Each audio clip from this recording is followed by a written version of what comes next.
Beyond the Gates, spoilers, Friday's update, August 21. Oh my god, welcome back to the channel, besties. Today is Wednesday, a genuinely beautiful day outside. But honestly, I am completely trapped inside my own mind right now. We need to talk. And we need to talk immediately because the latest updates have completely rewired my brain chemistry. Grab your iced coffees, lock your doors, and prepare yourselves because the tea I am about to spill is scorching hot. You guys, I am deceased. Stop what you are doing right this exact second, because I am literally shaking and my soul has actually left my body. I am filming this while I am literally running errands, pacing around like an absolute maniac, because I just had to jump on here and vent to you all. We need to talk about the absolute cinematic mayhem that is happening in Beyond the Gates, specifically the August 19th episode, because I am personally attacked, I am fully unwell, and I am hyperventilating. It is giving major I cannot even energy and we are spilling all the tea right now.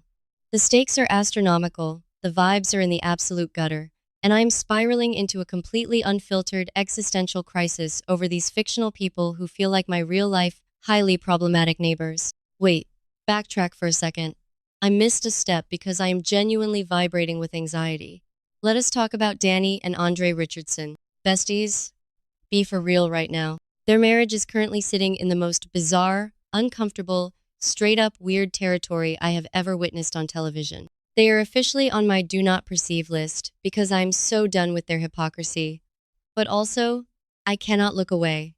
The trailers for Wednesday are showing that Dani and Andre have completely crossed the line. They are living so far out of bounds that the boundaries are practically a dot to them. It genuinely feels like they have been operating in this chaotic, rule-breaking gray area ever since their highly unconventional, bizarrely spontaneous Las Vegas wedding almost a year ago. Did I say that yet? Ugh, my brain is mush.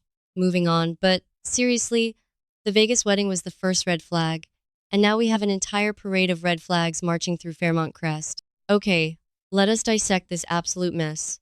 Dani and Andre are both hiding massive, world-ending secrets from each other, and I am literally hyperventilating just thinking about the fallout. Dani has been walking around, carrying the mother of all secrets. We all know, because we are obsessively invested, that she slept with Bill Hamilton on the night of the massive tornado. Yes, Bill.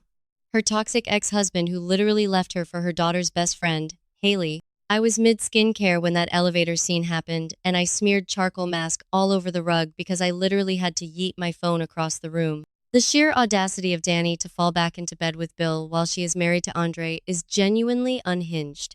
She has kept this secret locked down for weeks, absolutely terrified of the apocalyptic consequences if anyone finds out. And honestly, she should be terrified. She just had a massive Freudian slip in front of her entire family, calling Bill her husband in the present tense right in the middle of the hospital. Anita, Vernon, and Nicole literally had to summon her for a family tribunal. But does she stop? No. She is trauma bonded to this man, and don't even get me started on the vibes of Bill trying to seduce her from his hospital bed while his current wife, Haley, is literally slowly poisoning him. It is a psychological masterpiece of absolute garbage behavior, and Dani is just swimming in it. She knows her marriage to Andre is on the line, but she cannot stay away from Bill. Oh, hold on. I should have mentioned this earlier, but my brain is buffering. Wait, I'm glitching. Okay, back to the main event.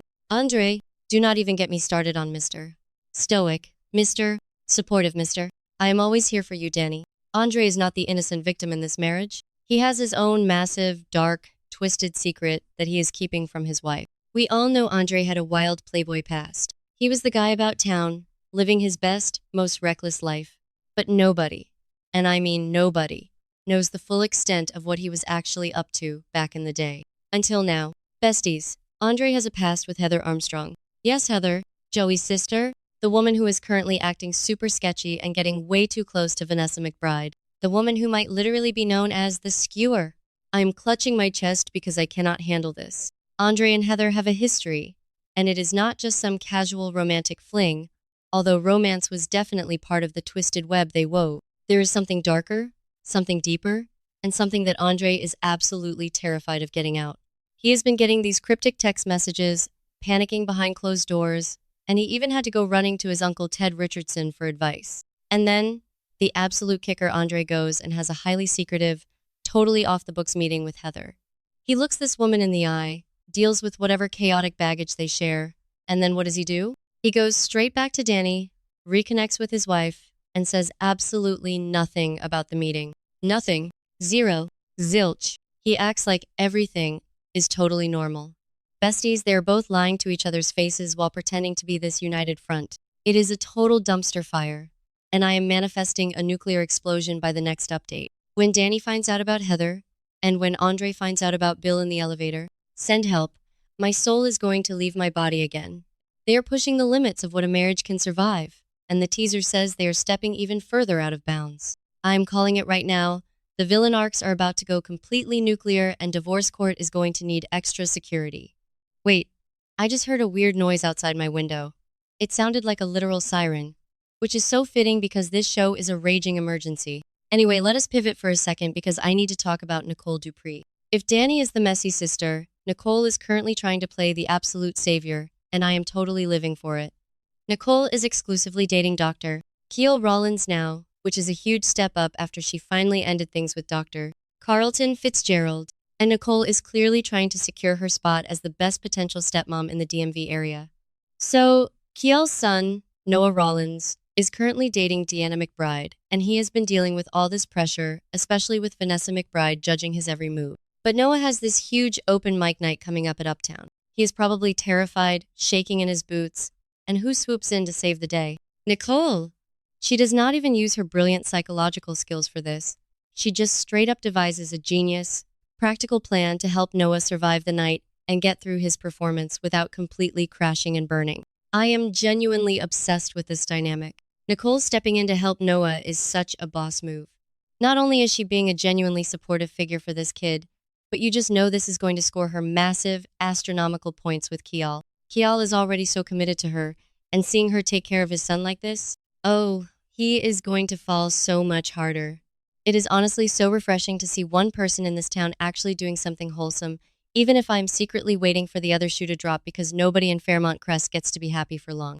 Did I say that yet? I am so cynical now. This show has ruined my faith in healthy relationships.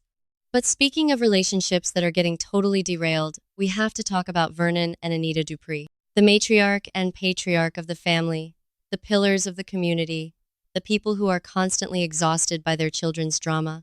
Vernon, being the stern but secretly romantic husband that he is, actually put together a special plan for Anita. He was trying to do something nice, something romantic, to give them a break from all the chaos. But of course, because they live in a soap opera where peace is literally illegal, Vernon's plans for Anita get completely interrupted. We do not know exactly what crashes their romantic moment, but if I had to guess, it is probably related to Dani. I mean, they literally just had to host a family tribunal because Dani was running around calling Bill her husband. Vernon is already furious and demanding the truth, and Anita is profoundly disappointed. So, whatever interrupts their romantic plans, I am willing to bet my entire life savings that it is another family crisis. How are they going to manage this? I genuinely feel bad for them. They just want one nice evening, and instead, they are probably going to have to bail one of their kids out of a metaphorical or maybe literal prison. Wait, hold on.